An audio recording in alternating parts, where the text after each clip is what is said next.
The latest parallel patch has been out for a week now, and a meta has slowly been forming over that time. And I asked some of the players in the top 50 of the leaderboard what their thoughts were on the meta and kind of the state of the game since the patch has dropped. And the most overwhelming response I've gotten so far is that this patch is the most balanced yet.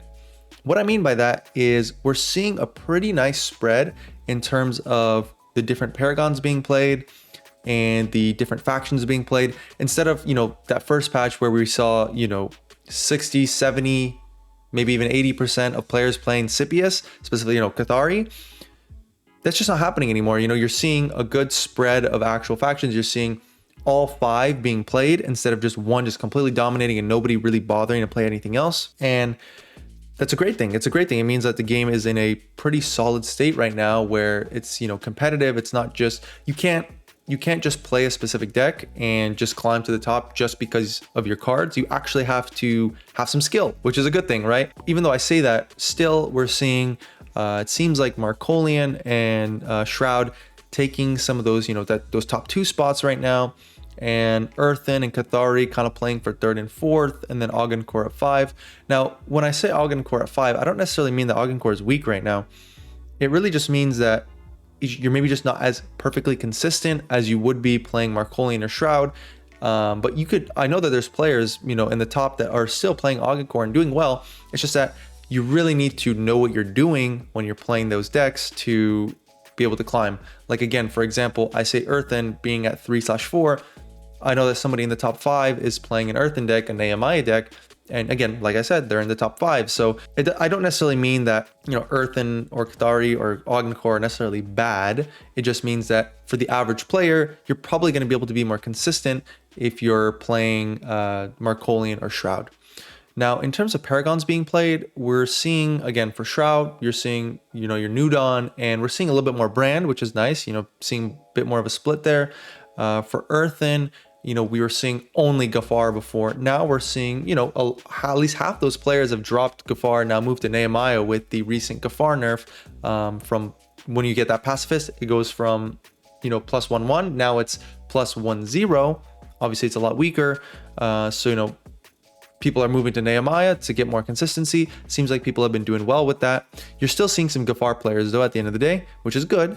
Now, if we talk about Cathari, it seems like we're seeing more Scipius coming back, some Nias as well, but I think Scipius kind of is taking the lead a little bit more. In terms of Augencore, we're seeing mainly Juggernaut, a little bit of a Rock, but not too much diversity there in Augencore, at least from what I've seen personally. For Markolian, not too much spread. It feels like we're still in this kind of Lemieux kind of dominated Markolian state. I guess I've seen a little bit of Catherine, but really we're seeing mainly Lemieux. Now, in terms of what I would tell new players to play or the average person to play, if you really just want a basic consistent deck, you're probably going to want to lean on, like I said, Markolian and Shroud. But again, if you think you have the time and you really want to learn, playing Cathari, Augencore, or Earthen, you can certainly find great climbing potential with all 3 of these factions. You just need to spend a little bit more time to understand and learn the decks and practice them to really get better consistency with those compared to just this kind of simple consistency you're getting out of Markolian and Shroud right now. Because again, like I said, top 5 player who plays Earthen, like as long as you really put in the work, you put in the effort to learn the game, you can play really well with basically any faction right now, which again, like I said, is a really great game state to be in right now. Now, in terms of specific buffs and nerfs that we saw that really altered the meta were the Dauntless Axeman nerf going from 5 HP to 3 HP. Obviously, that means it's a lot easier to out, which is a good thing. Before it was just kind of a drop it on the board and kind of win unless you're playing against Shroud. I think that was a good change. We all saw it coming, is what it is. Now, Gafar, the Gafar nerf, I know some people were a little bit upset about that, feeling like it was a bit too much because, again, you were getting before +1/1 whenever a pacifist dropped on the field. Now it's +1/0.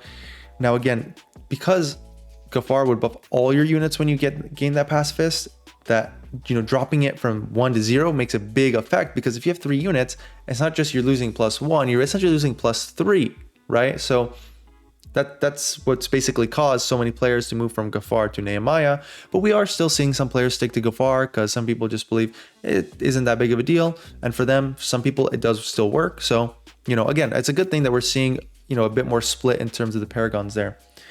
Now, in terms of Markolian, we saw Orbital Strike going from cost 4 to 5. It didn't really do too much, I don't think. Obviously, you might use it here and there as a Markolian player, usually more in the late game, but kind of to end games often. But, it's not really a card that you need for super consistency, so that hit didn't really do too much. Now, Unseen Commando, I think this hurt Markolian a little bit more, going from 2 HP to 1 HP. Obviously, it hurts the Markolian early game a little bit because it's easier to contend against your board when you have it's only 1 HP, right? But I think it was a good change, just take a little bit of power out of that early game for Markolian because it was really strong. Obviously, they're still super consistent because of the rest of the deck, but I think it was a good change to kind of take them from, teetering on like tier 0 to pushing them more in that tier 1 category. In terms of buffs, the biggest one really being that Hydraulis Chamber, going from 3 cost to 1 cost, a lot more people have been using that as their 1 cost relic for Qatari. It lets you kind of just play some of your higher cost cards earlier in the game, which is really nice for Qatari, which, it's helped put a lot more power into their kit. And, they had a couple more buffs, but to me, that was really the one that stood out the most. Overall, great patch, I think. Kudos to the, game team for coming out with this patch. Hopefully we see more like this. Let me know your thoughts. Did you like it? Did you not like it? If you liked the video, please leave a like, and thanks for watching.